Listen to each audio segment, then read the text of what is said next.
నా పేరు Musali Satish, CPIML New Democracy Party Bhadrachalam division కార్యదర్శిని.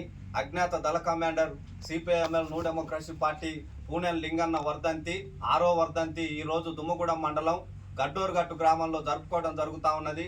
పూనెన్ Linganna విద్యార్థి దశ నుంచే సమాజంలో జరిగే అన్యాయం చూడలేక ఉద్యమాల బాట పట్టి ఇవాళ తుపాకు బట్టి లక్షల ఎకరాల పోడు భూములు ఆదివాసులతో కొట్టించి 4 లక్షల ఎకరాలకు పోడు భూములు సాధించి పెట్టిన ఘనత అది పూనెన్ లింగన్నదే అని చెప్పి తెలియజేస్తా ఉన్నాం.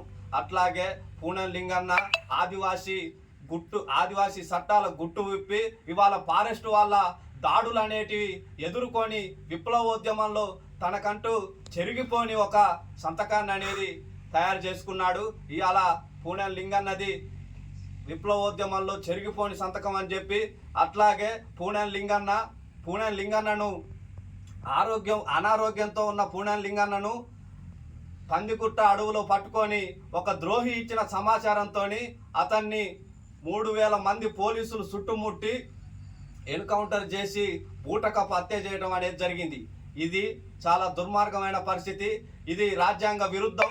ఏదైనా కూడా తుపాకు పట్టుకొని పనిచేసినప్పుడు సరెండర్ అయిన వ్యక్తులని కోర్టులో హాజరుపరచాలి, కానీ చంపే హక్కు అనేది ప్రభుత్వాలకు లేదని చెప్పి ఇవాళ సిపిఐఎంఎల్ న్యూ డెమోక్రసీ పార్టీగా తెలియజేస్తా ఉన్నాం.